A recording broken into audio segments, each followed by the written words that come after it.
Namaskar.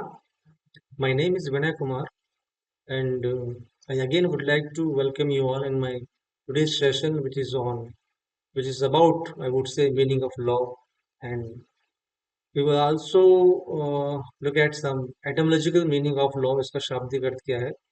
You will understand the concept क्या है, meaning क्या है, and what are the major characteristics also will be discussed by me. But first of all, I would discuss with you that why do we need law. So few topics I will be discussing in today's I would say session.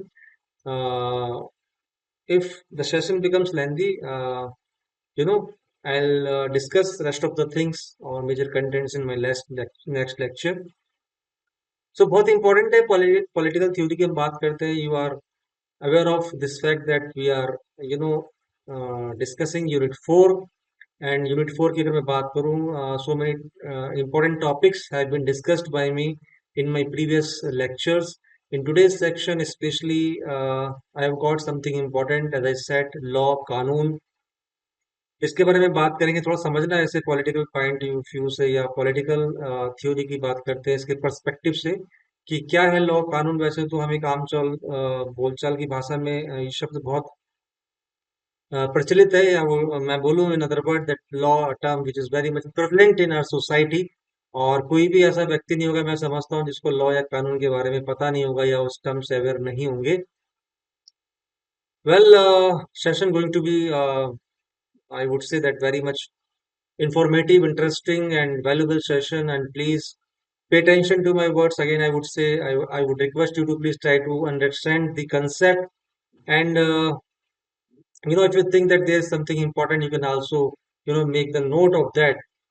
Now, I would request you to please allow me to start today's session. And please, uh, I'm looking for your concentration. So please,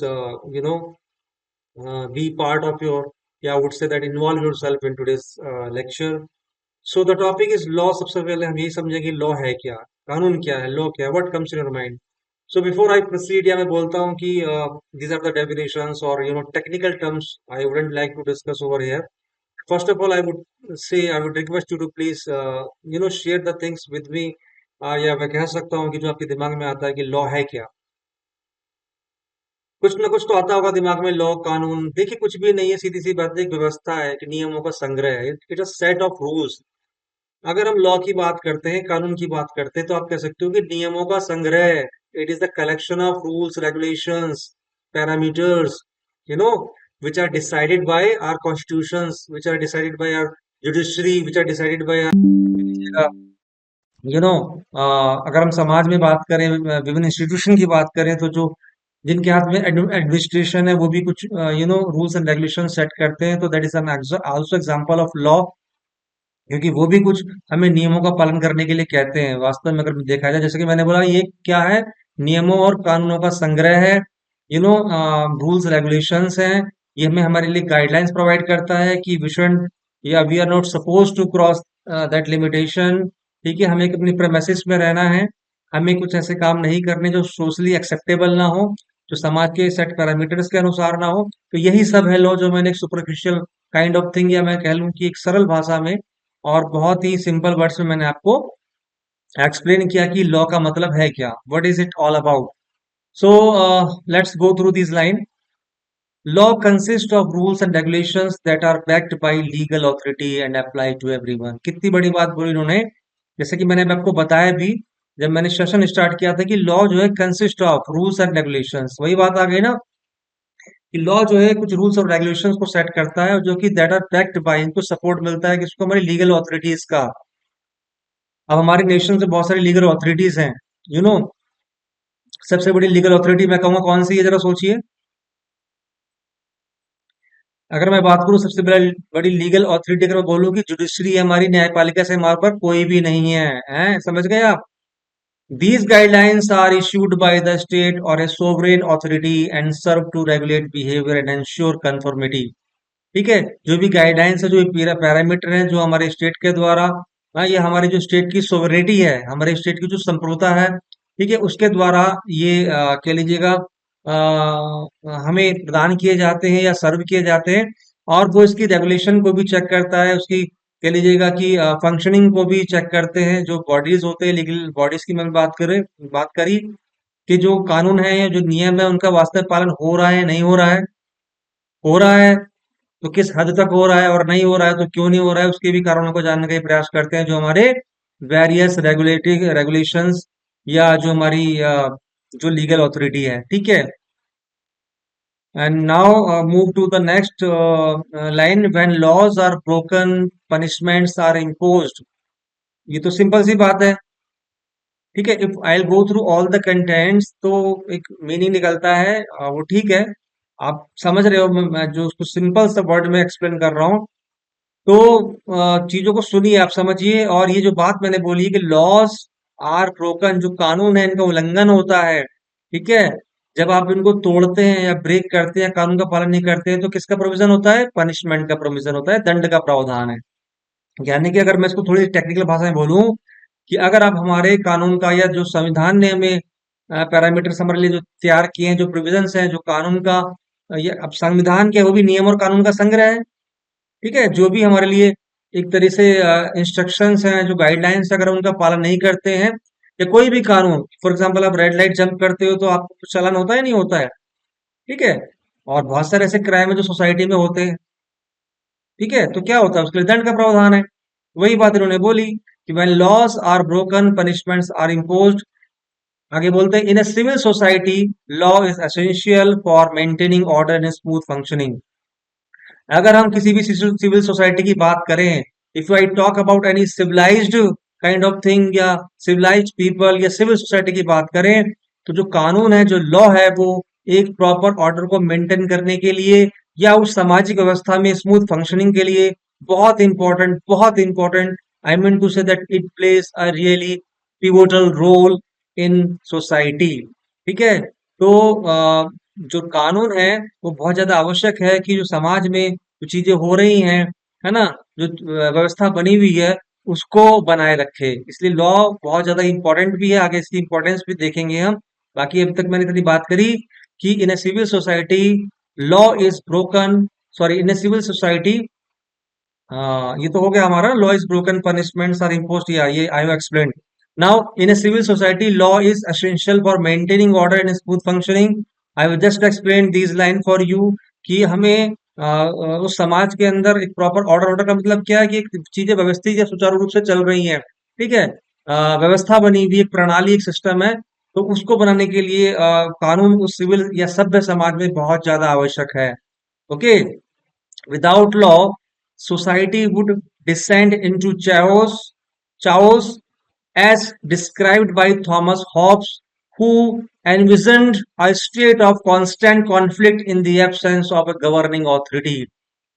इस चीज को Thomas Hobbes भी कहते हैं कि अगर हमारे समाज में या किसी भी राष्ट्र में कानून व्याप्त नहीं है या कानून नहीं है, लॉ नहीं है, तो वहां पर चाओस होगा। मतलब वहां पर क्या हो जाएगा, खलबली मच जाएगी, there will be social turmoil, conflicts will arise, व्यवस्थाएं बढ़ जाएंगी, व्यवस्थाएं खत्म हो जाएंगी, चीजें स्मूथ फंक्शनिंग नहीं रहेंगी, कलह रहेगा, द्वेष होगी, आपस में लड़ाई दंगे। It might lead to a very drastic or dreadful situations too if law is not there in any civil society. ठीक है। और इस चीज को थॉमस हॉब्स भी बड़े कहते हैं ना आगे कि who envisioned a state of constant conflict in the absence of governing authority. अगर किसी भी स्टेट में गवर्निंग अथॉरिटी या लॉ या कानून नहीं है, तो फिर वे कॉन्फ्लिक्ट हमेशा के लिए वहां पर स्टे हो जाएगा, स्टेबल रहेगा, बना रहेगा। Conflict will remain same in that society when there is law, not any kind of law at all. जहां पर कानून नहीं है वहां कॉन्फ्लिक्ट बना रहेगा, ये कहना चाह रहे हैं थॉमस हॉब्स। किस तरीके से मैंने आपको पूरा एक कंसेप्ट क्लियर कर दिया कि जो मीनिंग ऑफ लॉ की अगर मैं बात करूं कि वो है क्या। वास्तव में जब भी हम कोई नया टॉपिक स्टार्ट करते हैं या मैं कोई नया टॉपिक लेके आता हूं, तो मैं बहुत ज्यादा किताबी थ्योरेटिकल बातें नहीं करता हूं।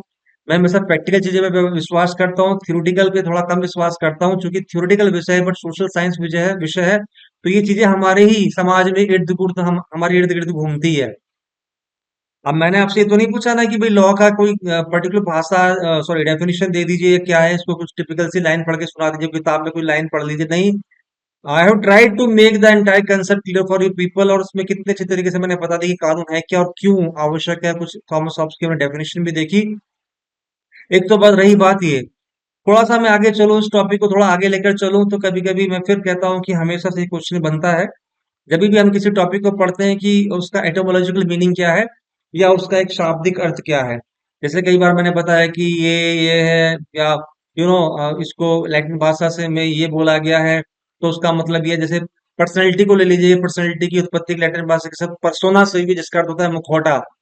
तो वो पर्सनैलिटी, पर्सोना और मुखौटा, तो इस तरीके से हम चीजों को जानने का प्रयास करते हैं, और एग्जामिनेशन पॉइंट ऑफ व्यू से बहुत इंपॉर्टेंट होता है। कभी कभी इस चीजों के लैटिन में मीनिंग या फिर लैटिन भाषा में मतलब भी पूछ लिया जाता है। तो थोड़ा इस चीज को भी थोड़ा ध्यान से सुन लीजिएगा। If you talk about the etymological meaning of the, I would say, law. So the word law is, derived from the Latin word lex, Lex, lex, or legis, legis, legis. तो लैटिन भाषा के एक शब्द से derived है, lakes, lakes और लेगिस, दोनों तरफ इन्वर्टेड कॉमास लगा लीजिएगा। और अगर हम बात करें लैटिन लैंग्वेज या लैटिन भाषा की बात करें, तो lex refers to a rule और regulation that is established by authority.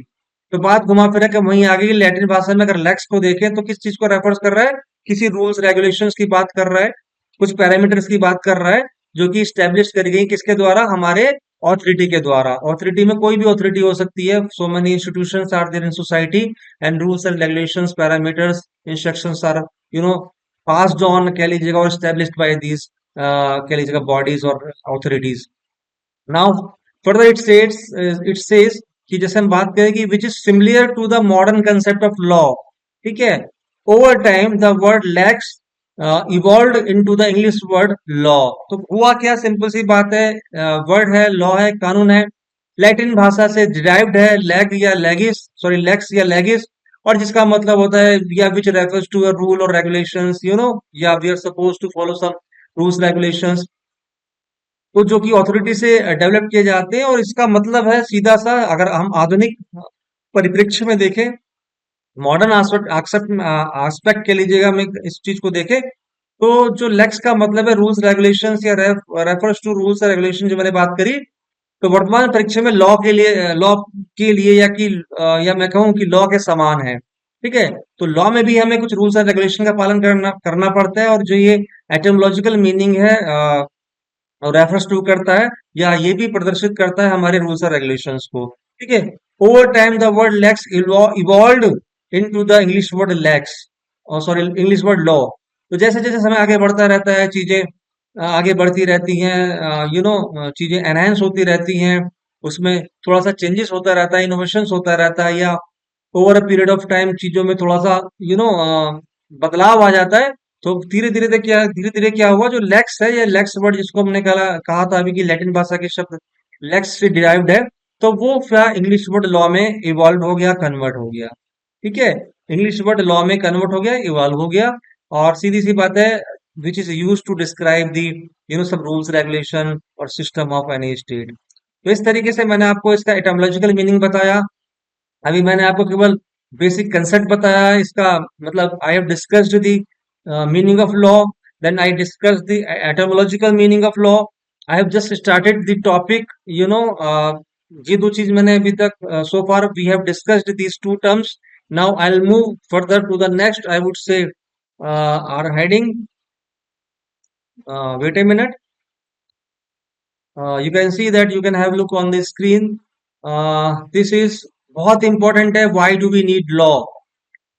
Why do we need law? ये मैं अपनी तरफ से स्पेशली लेक्चर तैयार करके लाए हुए, मैंने कंटेंट्स तैयार करे स्पेशली आपके लिए, कि बहुत बात करते हैं हम लॉ लॉ लॉ, कानून, ये वो, कानून की परिभाषा, कानून का you know meaning, concept, characteristics, nature and all types. लेकिन भैया क्यों जरूरी है, इसकी आवश्यकता क्या है? Why do we need law? कानून की आवश्यकता क्या है? थोड़ा इस चीज को देखेंगे बच्चों, ध्यान से सुन लीजिएगा, अलग से क्वेश्चन बनता है बहुत इंपॉर्टेंट, कि why do we need law. या मैं आपसे ही पूछ लूं सिंपली कि भैया बताइए जरा कि हमें कानून की आवश्यकता क्यों है? या इस लोकतांत्रिक समाज में, वैसे लॉ का समाज से कोई लेना देना नहीं है, लोकतांत्रिक भी हो सकता है, और वो एक तरह से ऑटोक्रेसी भी हो सकती है, तानाशाह वाला समाज भी हो सकता है। लॉ दोनों जगह होता है, बट सिंपल सी बात यह है कि जो तानाशाह ऑटोक्रेटिक सिस्टम पे बेस्ड सोसाइटी है, वहां पर लॉ बनाते समय, लॉ के फॉर्मेशन के समय, कानून के निर्माण के समय वहाँ के लोगों के आदर्श मूल्य विश्वासों को या उनके सजेशन को सम्मिलित नहीं किया जा सकता है। खुद ही वो अपना लॉ बनाते हैं, खुद ही पास करते हैं और खुद ही वो आज्ञा का पालन करवाते हैं। On the other hand, if I talk about the law in democratic system, democratic principles, तो वहां पर वहां की आस्था, मूल्य, नैतिकता, आदर्शों का भी ध्यान में रखा जाता है कानून के निर्माण के समय। और ये भी देखा जाता है कि जो कानून या रूल्स रेगुलेशंस बन रहे हैं उसके इम्पैक्ट कॉन्सिक्वेंसेस क्या होंगे और ये लोगों को कैसे अफेक्ट करेगा। Now let's come back to the, I would say, topic which is going on in today's discussion, that is, why do we need law? अब आप मुझे बताइए, अगर मैं बात करूं कि हमें कानून की क्या आवश्यकता है, तो क्या आपके दिमाग में आता है, क्या क्या लगता है आपको? एक समाज में कानून की क्या आवश्यकता होती है? कानून होना चाहिए या नहीं होना चाहिए, क्या लगता है आपको? हाँ, कानून तो होना चाहिए, बहुत जरूरी है।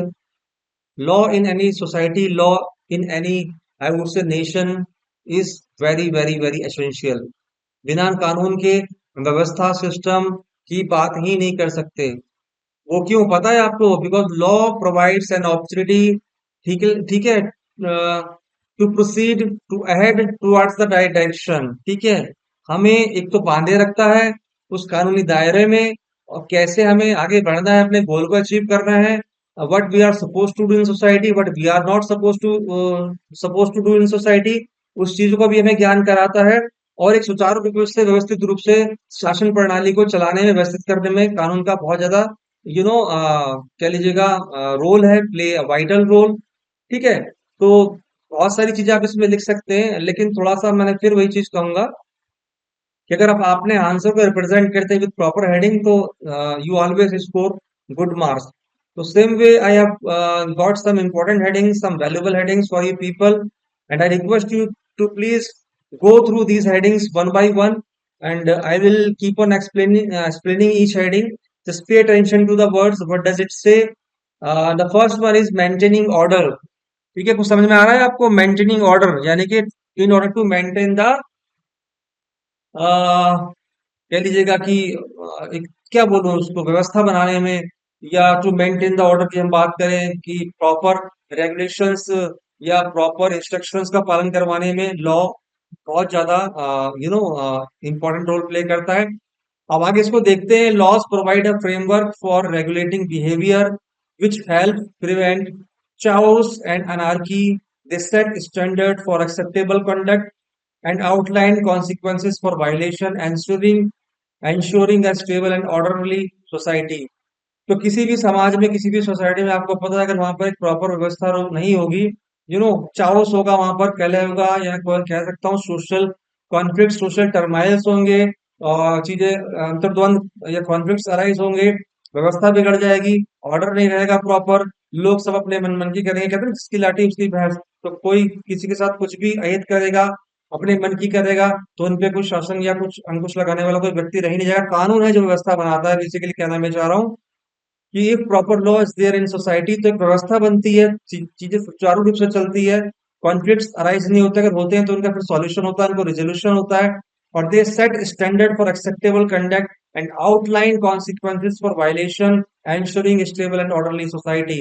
यानी कि वो इंश्योर भी करते हैं प्रॉपर ऑर्डर है, इंश्योर करते हैं स्टेबल रहे कानूनी व्यवस्था, और वायलेशन वायलेशन ना हो।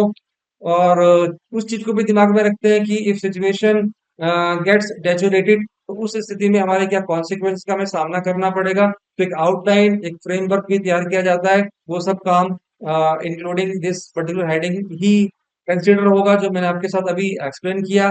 और सीधी सी बात, अगर नेटसेल में अगर आप इसको बोले कि why do we need law, तो simply you can say that sir, we need law in order to maintain the order in our society, that's it. Now I'll move to my next heading, which is protecting rights and liberties. बच्चों, अभी हम यहाँ पर ये discuss कर रहे हैं कि लॉ क्यों जरूरी है, why do we need law. और अगर हम आपसे पूछता हूँ कि why do we need law, question थोड़ा सा एनालिटिकल हो जाता है, आप अपने दिमाग पर जोर डालकर बताते हैं कि भैया हमें लॉ की क्या आवश्यकता है, या why do we need law. Second, I would say that second heading is protecting rights and liberties. To laws safeguard individual rights and freedoms such as the right to free speech, the right to privacy, and protection against discrimination. They provide mechanism for people to seek readdress if their rights are violated. Sorry. तो सीधी सी बात है, जो आपको मैंने अभी rights के बारे में बताया था, बहुत सारे राइट्स हमारे कॉन्स्टिट्यूशन के द्वारा भी दिए गए हैं। हम अपनी लिबर्टीज की बात करते हैं, ठीक है। तो जो लॉज है या कानून है या कानूनों का जो संग्रह है वो प्रोटेक्ट करते हैं हमारे राइट्स को, है कि नहीं। अब फॉर एग्जांपल मैं कहूं कि आपका मौलिक अधिकार है आपको शिक्षा मिले, आपका मौलिक अधिकार है आपको स्वतंत्रता मिले, ठीक है कि नहीं। और अगर आपके मौलिक अधिकार को हनन होता है तो फिर कौन आपको बचाएगा? लॉ, कानून बचाएगा आपको, कानून दिशा दिखाएगा, कानून सेफ गार्ड है आपके राइट्स का, कानून सेफ लिखा है ना। Laws safeguard individual rights and freedoms, ठीक है, such as the right to free speech, the right to privacy and the protection against discrimination. क्या बात निकल कर आई कि आपके साथ कोई भेदभाव ना हो, जात पात, ऊंच नीच, गोरा काला, ऊंचा नीचा, समाज का वर्णों में विभक्त हो जाना, सोशल स्ट्रेटिफिकेशन, स्वतंत्रता, फ्रीडम ऑफ स्पीच, बहुत सारी चीजें ऐसी हैं सब टार्निश हो जाएंगी। सब पर क्या मैं बोलूं कि ऑल द थिंग्स या ऑल द फ्रीडम्स और liberties just I would say that will be perished in case law is not there, क्योंकि लॉ क्या करता है हमारे राइट्स को और लिबर्टीज को प्रोटेक्ट करता है। Have you got my point? I hope so. Now next one is resolving disputes. so laws establish procedures for resolving conflicts between individuals, organizations and the government. Courts and other legal institutions offer structured ways to settle disputes fairly and justly. तो बच्चों जितनी भी बात है बड़ी simple सी बात है, आप देख रहे हो कितनी सिंपल हेडिंग में लेके आया हूँ। अगर मैं क्वेश्चन देता हूँ या आप इस क्वेश्चन को फेस करते हैं कि why do we need law, तो आप उसको बड़े अच्छे तरीके से और सिंपल टर्म्स में उसको एक्सप्लेन कर सकते हो बिना किसी हैसल्स के और डिफिकल्टीज के, क्योंकि these are the headings which are based on common sense. Dissolving disputes क्या कहती है? अब डिस्प्यूट्स का मतलब क्या है? आप सीधी सी बात है, we are the citizen of the society, तो डिस्प्यूट्स तो होते हैं, अराइज भी होते हैं, कॉन्फ्लिक्ट्स होते हैं, अराइज भी होते हैं जब विचारों का मतभेद है, जब हर कोई को फ्रीडम है अपने तरह से सोचने की, अपने तरह से कार्य को वर्क को एग्जीक्यूट करने की, और कहीं ना कहीं तो सीधी सी बात है ह्यूमन नेचर है, डिस्प्यूट तो अराइज होंगे। तो लॉ क्या करता है? उन डिस्प्यूट्स को रिजॉल्व करता है, ठीक है। Laws establish procedure for resolving conflicts between individual organisation and government. अब ये तो नहीं है कि आप हाथ में तलवार लेके दौड़ोगे कि भैया मैं रिजॉल्व करूंगा डिस्प्यूट को। Is it like that? Non, नहीं ना, नॉट एट ऑल। तो उस डिस्प्यूट को, झगड़े को, उस कलह को, उस कॉन्फ्लिक्ट को कौन रिजोल्व करता है? वो लॉ करता है। ये उसका प्रॉपर वे है, ठीक है। और अगर कोई भी एक्ट या कुछ अपराध समाज में होता है तो उसके लिए प्रोविजन है हमारे संविधान में कि उसको किस धारा, किस आर्टिकल का क्या क्या बेस बनाया जाए, कौन से उस पे कहते हैं ना धाराएं लगाई जाएं कि उसने क्या अपराध किया, उसके लिए क्या सजा का प्रावधान है। तो एक प्रॉपर वे है। और साथ ही साथ अगर डिस्प्यूट्स होते हैं तो उसके कह लीजिएगा मैं डिस्प्यूट्स को रिजॉल्व करने में, डिस्प्यूट्स को एलिमिनेट करने में लॉ का बहुत बड़ा हाथ होता है। It's plays a very vital role. अब वो चाहे बिटवीन इंडिविजुअल्स हो या अमंग इंडिविजुअल्स हो या नेशन के या गवर्नमेंट की जो भी बात हो डिस्प्यूट्स की, लॉ जो होता है उन डिस्प्यूट्स को रिजॉल्व करता है। सिंपली ये समझ लीजिए आप। Next is promoting social justice. बहुत बड़ी बात है भाई, सोशल जस्टिस शुरू से चली आ रही है। अरिस्टोटल एरिस्टोटल प्लेटो, सुकरात, चाहे जॉन ऑस्टिन की बात करें, सभी ने सोशल जस्टिस की बात करी है। वो बात अलग है, कोई सोशल जस्टिस की बात करते समय अपने विचारों को अराजकता की और ऑटोक्रेसी की और तानाशाही की ओर ले गए हैं, और कोई फिलोसफर या दार्शनिक जस्टिस की बात को करते हुए उनका लोकतांत्रिक आधार बनाया है। ठीक है, पहले समझ लेते हैं इसको क्या कहता है ये, कि laws aim to create a fair and equitable society by addressing issues like inequality, discrimination, and injustice. They provide a basis for implementing policies that promote the common good. Sorry. तो बच्चों अगर हम एक सोशल जस्टिस की बात करते हैं, सामाजिक जस्टिस की बात करते हैं, क्योंकि मैं फिर वही चीज करूंगा, we all are social being, we reside in society, we are the part of society. तो सीधी सी बात है, लॉ क्या करता है? सोशल जस्टिस को प्रमोट करता है। मैंने अभी आपको पहले लेक्चर में बताया था कि हमारे पास ऐसे बहुत से सामाजिक मुद्दे होते हैं, और उन सामाजिक मुद्दों से जुड़ी हुई बहुत सारी चीजें ऐसी हैं, कभी कभी भी उनको व्यवस्था बनाने में हमें एक अच्छे कह लीजिएगा पैरामीटर्स या लॉ की जरूरत पड़ती है। तो इस तरह से सोशल जस्टिस यानी कि हमारे हमारे साथ कोई सामाजिक अन्याय होता है, हमारे साथ कोई सोशल इंजस्टिस है या डिस्क्रिमिनेशन है, छुआछूत, भेदभाव, असमानता। आप देखते हो ना हमारे संविधान में सभी चीज के लिए प्रोविजंस है। अब जैसे फॉर एग्जांपल मैं बात करूं 17 आर्टिकल 17 की, तो इनटचेबिलिटी या अस्पृश्यता का अंत किया गया है। ठीक है। इसी तरीके से डिस्क्रिमिनेशन हमें नहीं करना है, समान धार्मिक संस्कार संस्कार अधिकार मिले हैं हमें। ठीक है। और अभिव्यक्ति की स्वतंत्रता है। बहुत सारी चीजें ऐसी हैं समाज में, एक समान हमें अपॉर्चुनिटी दी जाती है। ऐसा नहीं है कि जात पात लिंग या भाषा के आधार पर, रंग के आधार पर हमें रोका जाता है कि नहीं आप रहने दीजिए, आपको कोई अपॉर्चुनिटी मिल गई, ऐसा तो कहीं भी नहीं है। तो वो कौन करता है, कौन लेकर आता है उस चीज को? वो बनाता है फिजिबल, हमारा लॉ, हमारा कानून चीजों को व्यवस्थित बनाता है और सबको एक समान अवसर प्रदान करके सोशल जस्टिस की बात करता है या सोशल जस्टिस को सपोर्ट करता है। Now I'll move to the next one, which is ensuring security and safety. Laws help protect citizens from harm by regulating actions that could endanger others. This includes criminal laws that punish violent behavior and regulations that ensure public safety in various aspects of life. तो बच्चों जो laws है basically हमारी safety को भी secure करता है, ensure करता है सेफ्टी और सिक्योरिटी को। अब वो कैसे? सीधी सी बात है बच्चों, आपको मैंने बताया था जो संविधान की, सॉरी, जो स्टेट की सोवरेनिटी है, तो किसी भी राज्य की जो संप्रभुता होती है, वो उस राज्य की संप्रभुता के अंतर्गत उसको ये भी, उसकी ड्यूटी है कि वो उस स्टेट में निवास करने वाले सिटीजन्स की सेफ्टी और और सिक्योरिटी को एंश्योर करे। और ये कानून सीधी सी बात है, laws help protect citizens from harm by regulating action that could endanger other. अब समाज में है, कोई किसी के लिए खतरा पैदा कर सकता है, उस चीज का ध्यान हम रखते हैं, रखा जाता है हमारे कानून के द्वारा। उसके लिए बहुत सारे क्रिमिनल लॉज हैं which punish violent behavior and regulations that ensure public safety in various aspects of life। तो लॉ है, क्रिमिनल लॉज हैं, जो कोई भी वायलेंस है, अगर कोई ऐसा वायलेंट बिहेवियर है, समाज में वायलेंस है, उसको रेगुलेटरी उसको रेगुलेट करना और पब्लिक की सेफ्टी को सुनिश्चित करना, ये सब काम भी कौन करता है? ये भी लॉ ही करता है। और इसीलिए हम कह सकते हैं कि we are in great need of ensuring security and safety. इसलिए we are in great need of law, क्योंकि safety and security is ensured by law, isn't it? Now move to the next one which says facilitating economic transaction. Laws provide a predictable and stable environment for economic activities. They define property rights, enforce contracts, and regulate commerce, helping to build trust and confidence in economic transaction. So it facilitates the economic transactions. अब एक बात बताइए मुझे बच्चों, हम at present globalisation की बात करते हैं, सरकार की उदारीकरण या लिबरेशन की बात करते हैं, we are in business, we are in trading, हम बिजनेस करते हैं, नेशनल इंटरनेशनल हमारी ट्रेडिंग्स होती हैं, इंपोर्ट एक्सपोर्ट की हम बात करते हैं, हम इकोनॉमी की बात करते हैं या इकोनॉमिक ट्रांजेक्शन की बात करते हैं। अगर उस इकोनॉमिक ट्रांजेक्शन में कुछ अहित होता है, कुछ गलत होता है, कुछ इलीगल होता है, तो उसको उसके एवज में हम उसको नीड करते हैं।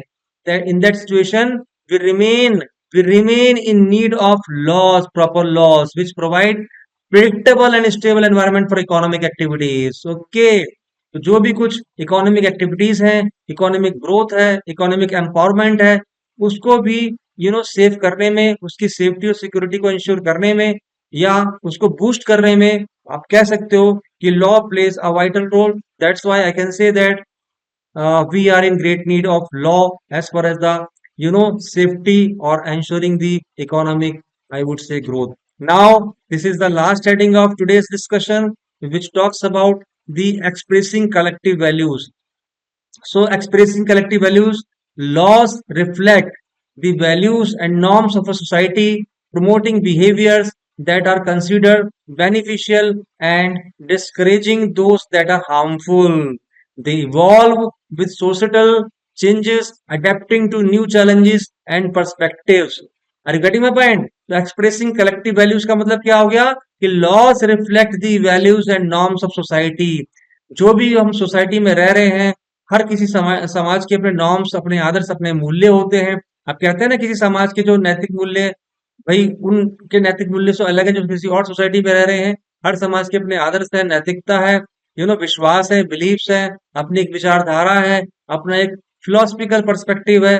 तो उसको एक्सप्रेस करने में कलेक्टिव रूप से वो कौन करता है, वो लॉज करता है, because laws reflect the values and norms of society and how promoting behaviours that are considered beneficial and discouraging those that are harmful. केवल उन्हीं वैल्यूज के कलेक्टिव के एक्सप्रेशन की बात कर रहा है। एक्सप्रेसिंग कलेक्टिव वैल्यूज, तो मतलब यहाँ पर केवल उन्हीं वैल्यूज की बात हो रही है जो समाज के लिए बेनिफिशियल हैं, जो समाज के लिए बेनिफिशियल कंसिडर होते हैं। और ऐसा कुछ अगर उसको लगता है कि कुछ ऐसे आदर्श नैतिक कभी कभी हो जाता है रूढ़िवादिता या कुछ अज्ञानता के कारण, अशिक्षा के कारण, कि समाज में कुछ ऐसे मूल्य आदर्शों का प्रचलन हो जाता है जो पूरे समाज के लिए क्या लोग दीमक की तरह कार्य करते हैं, समाज समाज को चाट जाते हैं। तो लॉज का यहाँ पर एक ड्यूटी है कि उस पर अंकुश लगाए, उसको एबॉलिश करे, उसको stop from happening this kind of activities in the society. तो एक्सप्रेसिंग कलेक्टिव वैल्यूज, बट कौन से कलेक्टिव वैल्यूज जो समाज के लिए बेनिफिशियल है, जो हेल्दी हैं। ये बात आ गई ध्यान में, समझ में? तो they evolve with societal changes, adapting to new challenges and perspective। तो सीधी सी बात है, since the time is always, कह लूंगा मैं कि time always keeps changing, there are changes, innovations in every society, तो we have to adapt ourselves as per the changing circumstances। और जो न्यू चैलेंजेस है, पर्सपेक्टिव्स है, उसको भी ध्यान में रखना है कि ऐसी कुछ चैलेंजेस या पर्सपेक्टिव की अगर हम बात करें, तो कोई भी चीज समाज के लिए फेवरेबल हो, उनके उसके उसके लिए फ्रूटफुल हो, और उसी के लिए अडेप्टेशन की बात वो कर रहा है, क्योंकि कानून उन नियमों को, उन रूल्स को एबॉलिश कर देता है, डिस्कार्ड कर देता है, जो सोसाइटी के लिए हार्मफुल होते हैं। तो और उन्हीं कलेक्टिव वैल्यूज को एक्सप्रेस करता है, या प्रस्फुटन करता है, या कहते हैं कि शो या अनवेल करता है, जो समाज के लिए फ्रूटफुल होते हैं, जो समाज की इकोनॉमिक प्रगति, ग्रोथ के लिए बहुत ज्यादा इंपॉर्टेंट होते हैं। So this way, in summary, I can say that laws are essential for the smooth functioning of society. They create a structured environment where people can live, work and interact with one another in a fair, just and orderly manner। I will read these beautiful lines once again for you people. थोड़ा ध्यान दीजिएगा। Laws are essential for the smooth functioning of society. They create a structured environment where people can live, work, and interact with one another in fair, just, and orderly manner. In fair and justice होगा, and orderly manner। तो कितनी खूबसूरत बात यहाँ पर कही है, जहां हमारा क्वेश्चन था कि लॉज की क्या आवश्यकता है। तो भैया बहुत ज्यादा जरूरी है। We cannot avoid these things. I mean to say that we cannot avoid law, these are inevitable. ठीक है, अनएविटेबल का मतलब we cannot avoid these rules regulation at any cost, क्योंकि ये बहुत ज्यादा जरूरी है उस सोसाइटी की स्मूथ फंक्शनिंग के लिए। And they create a structured environment where people can live, work and interact with one another. एक दूसरे के साथ सामंजस्य बांधने में, काम करने में, जीने में, साथ रहने में, और आई वुड से दैट एडजस्टमेंट में, प्रॉपर न्याय के लिए, फेयर फेयर जस्टिस की बात हो रही है, तो प्रॉपर वे में न्याय के लिए, जस्टिस के लिए, या किसी भी चीजों को व्यवस्थित रूप से चलाने के लिए, व्यवस्था बनाने के लिए, कॉन्फ्लिक्ट्स के रिजॉल्वमेंट के लिए, और जो पब्लिक है, जो सोसाइटी है, उसकी सेफ्टी को इंश्योर करने के लिए लॉ बहुत ज्यादा आवश्यक है। So this was how I explained that why do we need law. Law की क्या आवश्यकता है, इसकी क्या जरूरत है, मैंने बहुत स्पष्ट शब्दों में, बहुत सिंपल वर्ड्स में मैंने आपको एक्सप्लेन कर दिया। Now I hope that you can easily answer the question. And आपने बहुत ध्यान से सुना होगा। अगर क्वेश्चन आए कि कानून की क्या आवश्यकता है हमें, या कानून क्यों आवश्यक है, किसी भी तरीके से क्वेश्चन आए, तो सेंस वही है, बेसिकली आपसे ये पूछा जा रहा है कि why do we need law, या व्हाई लॉ। ठीक है, I hope you would have enjoyed the entire session. So this way we come to the end of today's session, and thank you very much for, I would say, that valuable part of this session। आपने ध्यान से सुना, समझा, उसके लिए thank you very much, thank you all। And I'll see you in my next political theory lecture, in which I'll bring a very important topic for you people। So please be there। Until then, I would say thank you very much, bye bye, take care of yourself। सभी का शुक्रिया, सभी का धन्यवाद, प्रणाम, नमस्कार।